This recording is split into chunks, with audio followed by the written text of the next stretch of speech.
Some viewers may find this humor offensive. Viewer discretion is advised.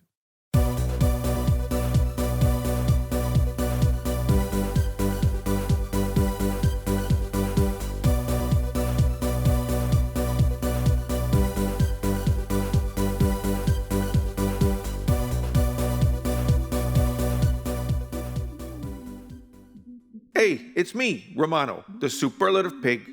Welcome back to my show. This week, I'm talking to Weird Al Yankovic. We're going to talk to him about his music career. I tell you, he's an odd fella. So, Al, haven't seen you around Burger World lately. Where you been, man? So, I heard you grew up in Linwood, California.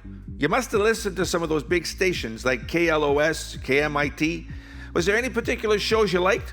Maybe Joe Benson, Dr. Demento? I mean, he must have been right up your alley. Well, these were my people. So yeah, that stuff was really, like they say, on the fringes, you know? It had a lot of people who are kind of out there listening to that stuff.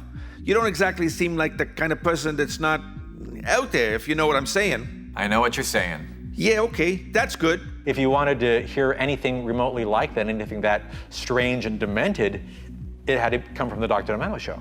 So your childhood was... It was a very protective childhood. I'm an only child, and my parents kept me on sort of a short leash. Only child, huh?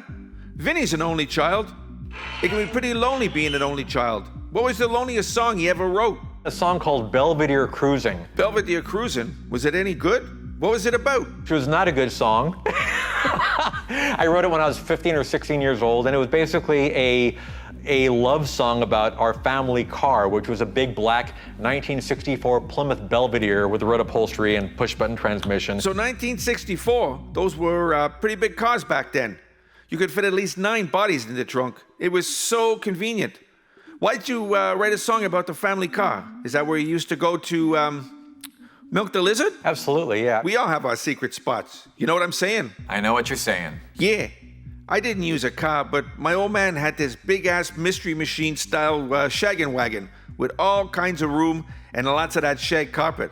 I spent some real quality time in there. We're like twins. Are you a fan of Casey Kasem? You ever tried to get on that show there, the American Top 40? I sent him some tapes in the mail, things I recorded in my bedroom on a little cassette tape recorder. I was a big fan of his show, obviously. I was out of town last month with Vinny on my boat there, and you opened up at my club, the Bada Boom, for Dee Dee Mellons. How did that show go? As soon as the curtain went up and they saw the accordion, I literally was pelted for 45 minutes with everything that wasn't nailed down. Dee Dee said you had a good time, but you didn't want to come back. Why's that? I just didn't like being pelted with things. So, like, how about next time I get Vinny to put up some of that there chicken wire to protect your ass? Because I know Dee Dee keeps asking when you're coming back. Yeah, now that would be a hit. You know what I'm saying? I know what you're saying. So yeah, I think we all remember there's been several artists who wouldn't let you do parodies of their stuff. Most famously Prince, Coolio, and of course, Eminem. What did they say when you approached them? No, I don't have a sense of humor, leave me alone. So like that wasn't too cool of them to say that, was it? No, it wasn't. You know what I'm saying? Vinny, get this freaking Mama Luke out of here, will ya? Okay, so before we end off our little chat, we're gonna do the lightning round.